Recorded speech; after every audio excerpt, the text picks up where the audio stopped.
Meet Maya and Tom. Both are 30. Both live in the same city. Both earn $80,000 a year. Both have packed lunches, skipped upgrades, and built the same $8,000 savings habit. Financially, they are identical. If you have ever stared at a rental listing and a mortgage calculator side by side, this video is your spreadsheet. Then they make one different move. Maya buys a house. Tom keeps renting. Same money, same income, same city. Two different answers to the same question. For 20 years we follow both of them, every payment, every repair, every decision. At the end, we see where they landed, and why. And we pause at year 3, year 10, and year 20, because the answer is not fixed. It moves as time passes, and the point where it moves is the whole story. And if you are staring at this decision right now, this video is your spreadsheet. This matters because most renters and buyers decide on a feeling, not on math. Rent is throwing money away, people say, and the conversation stops. That one sentence hides 3 of the biggest costs a homeowner pays: interest, taxes, and maintenance. Nobody calls those throwing money away, but they drain the same account. And both mistakes are real. Buy a house, sell in 3 years, and the closing and selling costs eat most of what you built. Rent forever and your rent climbs every year while you build zero equity. Equity, that is the part of the home you actually own, the price minus the loan. Both are quiet losses. They do not announce themselves on the day they start. So we do the actual math. Real numbers, stated plainly. Then we turn it into 2 questions you can ask about your own city. That is the point of this whole breakdown. Start with the buyer. Maya finds a 3-bedroom, 20 minutes from downtown, with a small yard and a garage worth 2 cars. The price is $350,000. She puts down $70,000, exactly 20%.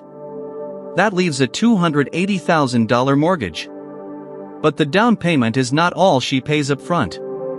Closing costs come before she has the keys. Lender fees, the title search, the appraisal, the inspection, prepaid taxes. As a rule, closing costs run 2 to 5% of the price. On $350,000, that is about $7,000 to $17,000. For this example, we assume $10,000 even. Those are gone the month she closes, and they are not in the mortgage. Now the monthly math on her side. At 7% for 30 years on $280,000, the principal and interest payment is $1,863. But that is not the whole cost. Add property tax of $350 a month, homeowner's insurance of $150, and a maintenance reserve of about $290. That last one is the commonly quoted rule, roughly 1% of the home's value per year. Add it up. Her real monthly cost is $2,653 a month.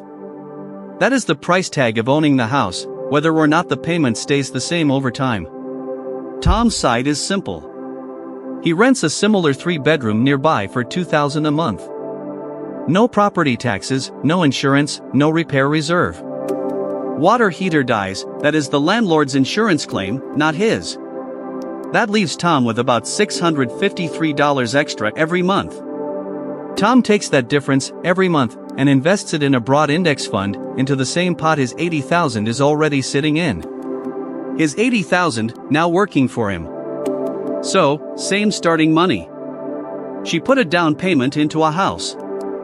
He put the same amount into the market and adds a monthly investment every single month. That is the whole setup. Now the part where most people stop listening, because nobody ever shows this month. Now the line most people skip. In month 1 of Maya's $2,653, $1,633 goes to interest. $350 to taxes. $150 to insurance. $290 to repairs. Only about $230 reduces what she owes. The rest, the majority, is the cost of owning, not ownership. Tom's $2,000 in rent builds no equity. That part is true, so I am not arguing with it. But look at the other side of the ledger. Equity grows, sure, but equity only grows after the interest, taxes, insurance, and repairs are all paid first. When someone says rent is throwing money away, they are comparing one column of the ledger against zero, and pretending the other column is not full. Both people here pay for housing every month. The question is only what is left of the payment at the end of the month, and where it goes. Here is the cleanest way to see it. Maya's payment is a house payment. Tom's is a housing payment. One has a loan tied to it, the other does not, but both are recurring costs that end up somewhere. The thing that makes the difference is not the word mortgage. It is what the rest of the money does every single month after the bill is paid. And there is one more number that most people miss entirely. That $80,000 Maya used as a down payment, Tom kept every cent of it and put it to work. $80,000 invested at 10% a year becomes about $160,000 in just 7 years. In 20 years, it becomes over $500,000. That is the opportunity cost of the down payment, and it sits on the other side of every buy versus rent argument. Nobody mentions this when they say rent is throwing money away. But the person who rents and invests has $80,000 more working in the market than the person who bought. In the right market, over enough years, that $80,000 becomes the single largest difference in the entire comparison. The buyer cannot see it, because it is hidden inside the walls.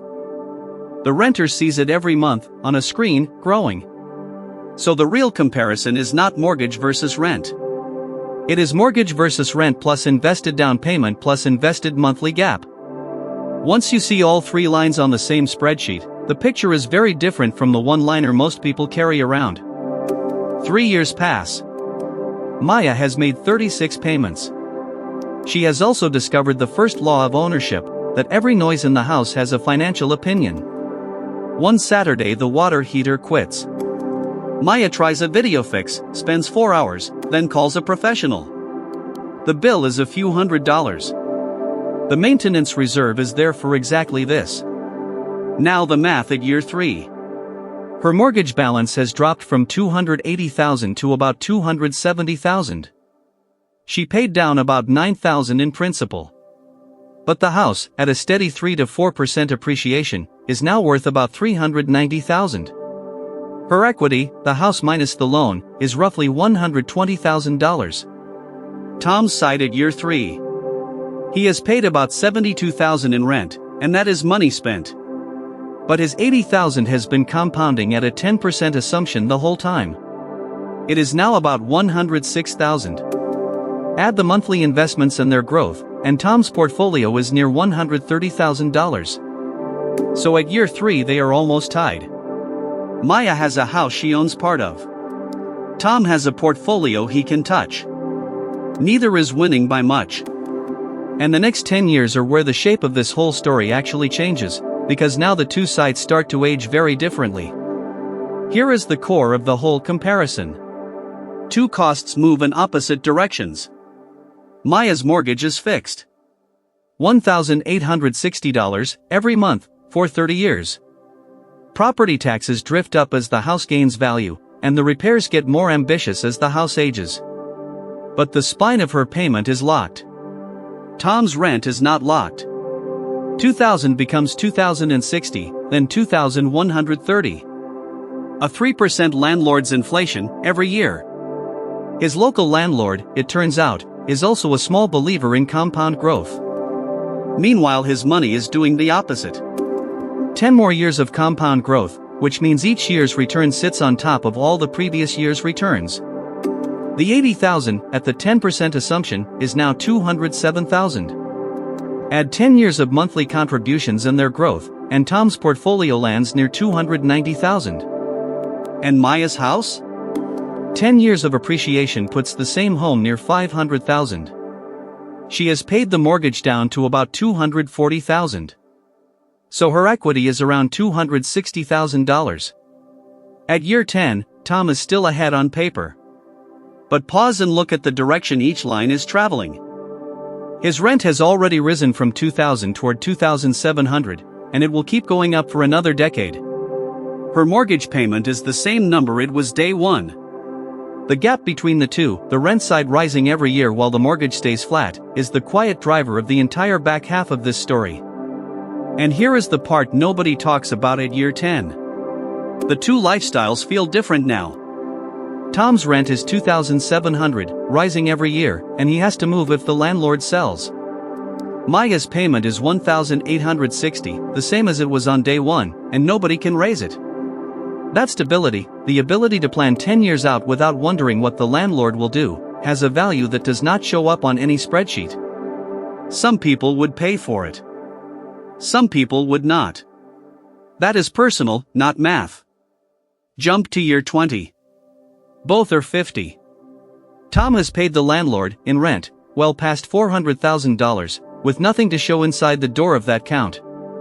He has his investments, that is real. He has a portfolio around $750,000, liquid and diversified across thousands of companies. That is the renter who actually invested the difference, exactly as the spreadsheet was run. Maya has a house now worth about $750,000, with the loan paid down to nearer $160,000. That leaves $590,000 in home equity. Real, large, and built in an asset that made her borrow to buy. So who wins? At year 20, Tom's portfolio is a little ahead of Maya's equity. Then look at the line that never stops. Tom's rent has no finish line. He has more in liquid savings, and he is still paying rent every single month. Maya has 10 years of payments left, and then the largest monthly bill of her adult life is $1.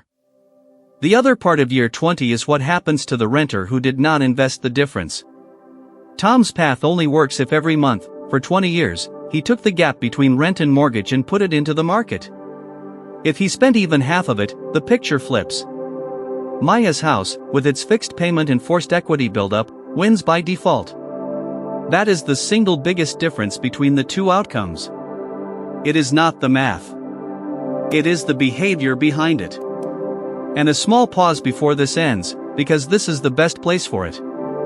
If this way of working money decisions, the numbers actually on screen, is useful, then one subscribe keeps the next one reachable. That is it. Now back to the math. The second real limit is invisible in any graph. Tom's outcome only works if Tom actually invests the difference. Every single month. When markets are up, you invest. When they drop 30%, you invest. When the financial news announces the end of saving for the fourth time that decade, you invest anyway. And the truth of that is simple. Real human beings spend good months on other things. That $650 becomes the car in a good year, or the trip. The difference is not abstract. The portfolio that looked incredible in a spreadsheet only exists if the behavior behind it lasted. The mortgage has one huge advantage here. It automates the behavior.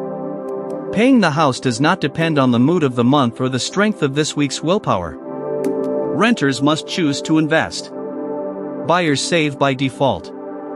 And doing the thing by default, month after month, is the single most reliable way to get it done. And the honest limits. Every number I am using is an assumption, clearly labeled. The 10% is a long-term market average, not a promise. The 7% is a current mortgage rate, not a guarantee. The 3 to 4% appreciation, and the 3% rent growth, are historical averages, not the future of any one city. In Austin or Boise, appreciation has been much higher than 4% in recent years. In Cleveland or Detroit, it has been much lower. In New York or San Francisco, rent growth has been sharper than 3%. None of this is financial advice. It is an arithmetic exercise, and I am running it out loud so you can check it against your own numbers. But buying has 4 honest costs too, and nobody lists them, so here they are. First, the transaction costs. Closing in, selling out, together can eat $10,000 and more. Live their 3 years and the closing costs, plus the interest-heavy early payments, are most of what the house returned. Buying pays off when you hold long enough, roughly 7 years or more. That time lets the fixed payment and the interest beat the rising rent. Second, the concentration. One house, one street, one city. Maya's whole real estate bet is a single point. Tom's portfolio has thousands of companies across the world economy. If the neighborhood sags, she eats it. My history of cities is full of that. Third, flexibility. A job offer in another city. Tom packs, gives notice, moves in a month, done. Maya's options: sell and eat selling costs and the buyer wait, or rent the place out and become a landlord managing a tenant from 100 miles away. The free move was a feature of renting, and buying quietly removes it. Fourth, illiquidity. That means how fast you can turn an asset into cash, and buying quietly removes it. Tom has liquidity, which is the freedom to convert his portfolio into cash in days. If Tom needs $10,000, he sells part of the portfolio and the cash is there in days. Maya needs significant cash. She must do home equity loan or a line of credit or a full sale. Equity in a house is real money with a slow unlock, and that difference shows up exactly at the worst times: an emergency, a job change, a medical bill. So how do you turn 20 years of math into a decision for your own life? 2 questions only.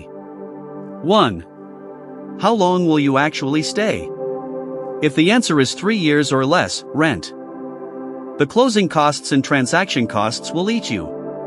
If you stay 7 years or more, the upfront fees get spread thin over enough years that they stop mattering.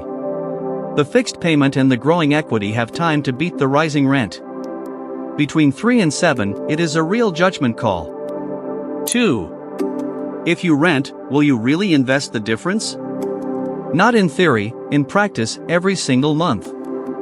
If the honest answer is yes, renting financially can rival buying, and this model shows exactly when. If the honest answer is no, you are paying a landlord in building his equity. The first question is about time, the second about discipline, and both are the entire decision. And the shortcut, the price-to-rent ratio. Home price divided by annual rent. $350,000 divided by $24,000 in rent a year is 14.6. Ratios below 15 tend to favor buying. Ratios above 20 tend to favor renting with investing, which means putting the monthly difference into the market, because the home price has run far above the annual rent that renting leaves to invest. It is a shortcut, not a verdict, and it is the fastest way to find the shape of the answer before you touch a spreadsheet. None of this gives a one-size answer. It gives a frame you fill with your city's price, rent, and your 2 answers to the 2 questions. In a city where the median home is $600,000 and the median rent is $3,000, the ratio is 20, and renting with investing looks better. In a city where the median home is $250,000 and the median rent is $2,000, the ratio is about 12, and buying looks better. The frame works anywhere. That is the goal, a frame, not a script. And that is the honest, non-hype system: run the ratio, then answer the 2 questions. Doing it on screen is cheap and real, and it is the entire point of this breakdown. So, end of 20 years. The renter with discipline comes out ahead with a liquid portfolio. The buyer with time comes out ahead with a large lump of home equity. Neither choice was dumb. The one that wins is the one that matches your 2 honest answers. The cleanest summary of the whole video in 1 sentence. Rent is not throwing money away, if you treat the difference as an investment. Buying is not automatically smarter, if you will not stay. The full math is on screen, and the spreadsheet does not judge you. If this made the rent versus buy question clearer than 100 posts, tell me in the comments: are you renting, buying, or waiting for the ideal number? And subscribe, because the channel exists to answer the next money question the same way. And the final thought. The spreadsheet wins when it is honest about its assumptions. Your life is not the average any more than your market is. So run it on your numbers, answer the 2 questions, and the decision you make will be a decision, not a guess. The Money Archive: run the numbers, not the vibes. See you in the next one. End.